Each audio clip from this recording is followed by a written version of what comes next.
Hi there. Shalom and welcome. And here we are on Halloween.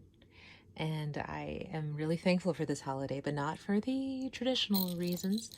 Yes, I do like to play dress up, but I play dress up, almost all the time. So why do I like this holiday?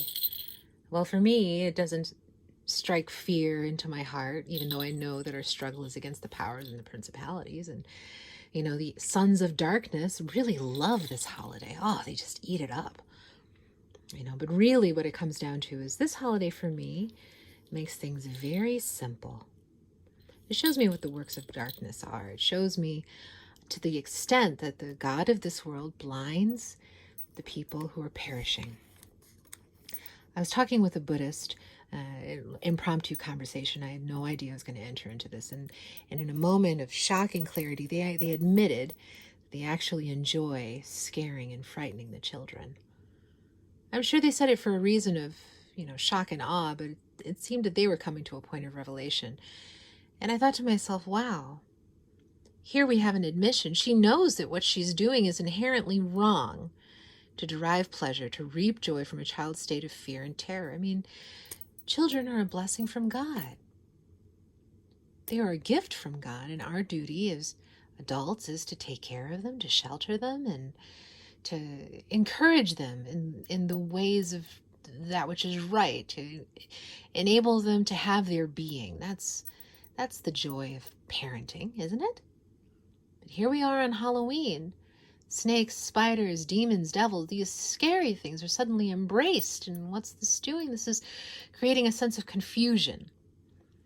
A child has a terrifying experience, and one woman derives joy. She might laugh, and now this child is experiencing confusion. So what does he do? He engages once again. The child engages in that which is terrifying to them for the purpose of numbing and deadening that very healthy fear response that leads to a deterioration of their compass, what's right and wrong. It deteriorates their sense of their emotional stability, and it creates a dynamic of fear of man instead of fear of God. And now the child is stuck in this cycle, which leads, fear, obligation, and guilt. These are manipulators' tools in order to derive a sense of power.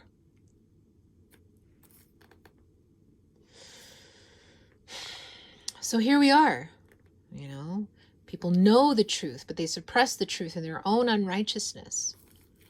What is truth? Truth is the kind of thing that is unaffected and uncompromised by our determination or our willingness or refusal to acknowledge it. On Halloween, we engage in a sort of active, willful disobedience, and that's the thing that people are celebrating, their ability to disobey, to go against what they know to be true. And so what they do is they close their eyes to the truth.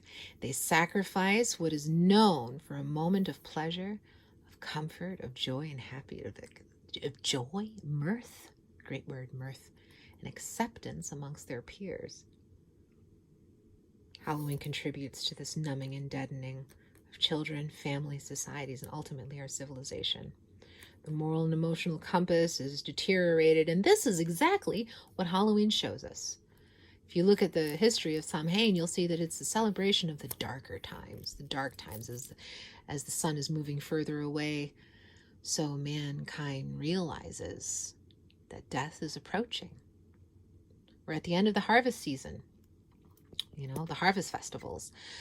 Sukkot, we're celebrating the temporariness of all things. And we're also reminded of the eternal. Those temporary versus eternal values, that's what's being negotiated. And what's it being exchanged for? Something that feels good now. A kind of sugar high, a momentary reward. And if you know anything about sugar, then you know that it was on the backs of slaves. It was founded on the backs of slaves. Sugar didn't come to England until 1500s, 1600s, Tudor England. And with sugar came the highs associated and also the pain involved. There was a lot of pain, diabetes, the deterioration of teeth, and that was a horrible way to die. In fact, it was such a cause of death that they added it to their list of causes of death that would be posted up in towns and villages all throughout England. So why is it that our society celebrates Samhain and includes this aspect of the sugar high, the risk of the reward?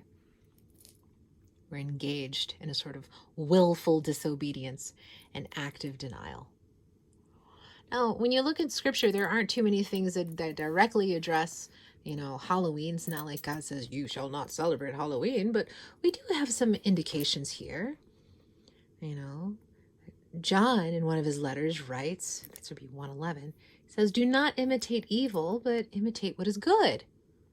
If you're going to imitate anything, don't imitate evil, imitate what's good. He who does good is from God, but he who does evil has not seen God. Satan himself masquerades as an angel of light. 2 Corinthians 11:14.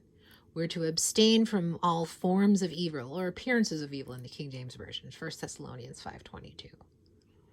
Our struggle is not against flesh and blood, but against the principalities and powers in high places. The wickedness, the darkness of this world.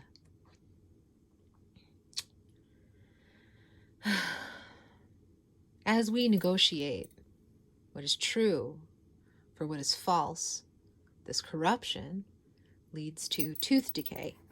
It's not just tooth decay, but truth decay. How did people test gold and silver back in ye olden times? They'd bite it.